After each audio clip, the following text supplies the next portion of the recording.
What the hell is up, Bills Mafia? 3-0 has never tasted so good. And in this video, we're about to recap week 3, and it's starting right now.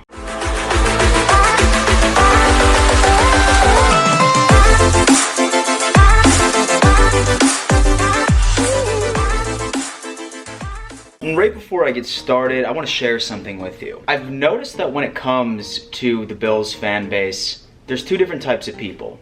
The true fans who recognize improvement and are happy when we win games that we're supposed to. And then there's the second type of fan, the pussies. Yeah, ladies and gentlemen, I'm not gonna lie to you. Week 2 was legitimately arguing with New York Giants fans about who was going to win that game. Week 3 was arguing with Bills fans.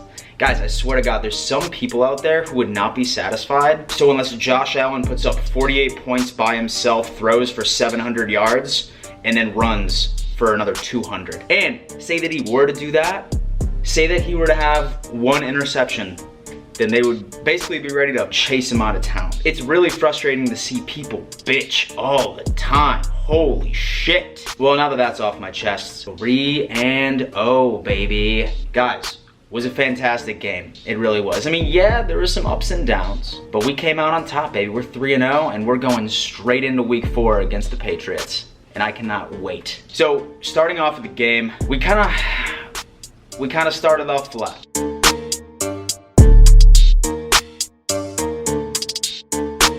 But then, right afterwards, we wiped the floor with the Bengals that entire first half.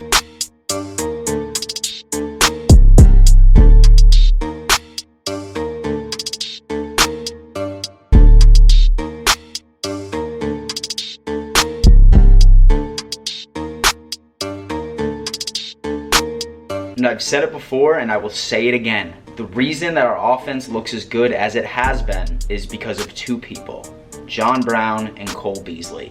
These two are basically automatic. It has really opened up our passing game, and it's amazing because we have a huge test coming up on week 4, and I'm so happy that we have these two guys at our disposal. Now, there were a couple of things that did piss me off throughout the game. Number 1, when we were in the red zone, and TJ Yeldon just decides to fumble.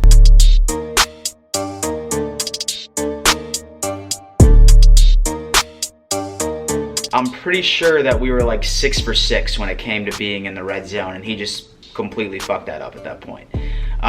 Luckily, our defense is just filled with monsters, so we were able to go 3 and out and respond to that immediately right afterwards. Cannot wait until Devin Singletary's back and we have TJ Yeldon on the bench again, for sure. The second one was the Josh Allen interception. That kind of changed the momentum of the game, I think, and that's really what gave the Bengals that opportunity to come back and even eventually end up taking the lead. But, I mean, when you're in the NFL, you're gonna make mistakes. You really are. And I mean, is when I read some of these public forums of people that are just ready to chase Josh out of town for a single interception, I mean, he's young, guys. He's young. He's still super fucking talented. He threw, again, for like 63% completion, 250 yards. He's fine, guys. He's really fine. So, as soon as when we were down by 3, it looked all too familiar from Bills seasons in the past, where we choke, we lose, but we have Mr. Clutch, and he had something to say about that shit.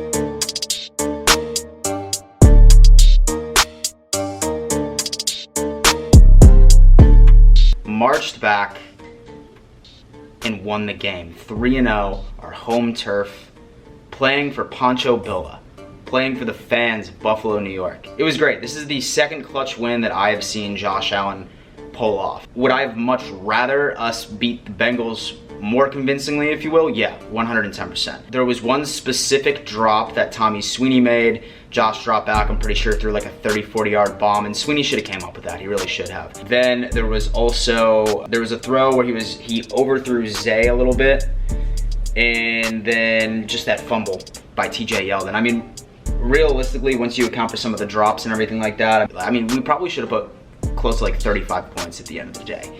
But like I've said in my last videos, I wouldn't be worried about Daboll and his offensive play calling. I have said this before, that I do think that we're saving a lot of our magic for week 4. Still believe that.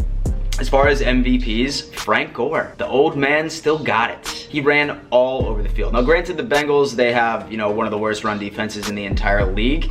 Still looked amazing and still surprised me just from watching that entire fiasco that he put on. And just imagine when Devin Singletary comes back next week. It's gonna be dope. Of course, our defense. Guys, our defense is elite. It is elite. We held back Le'Veon Bell, Saquon Barkley, and now Joe Mixon. It's clear that our defense is going to put us in any game that we play. And yes, dare I say it, the game against the Patriots is going to be a lot closer than ESPN thinks that it's going to be. Our defense is going to keep us in that game, and our crowd is gonna burst Tom Brady's eardrums. I'm calling that shit right now. And I mean, it's crazy, guys. It really, really is.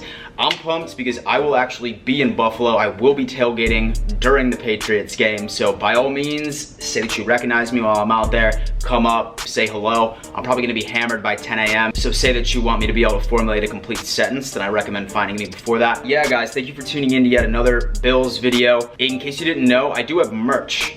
I just dropped 2 specific t-shirts. One is the Jalen Ramsey is Trash collection. Definitely one of my personal favorites. And then I have another one which just has my face. Say that you want to support the channel, and by all means, just go cop yourself some gear. I'm gonna be coming out with a bunch of like super Bills-centric designs. So let's do it up. Well, thanks for tuning in to yet another video, Dom Mafia. We'll see you next time. Go Bills.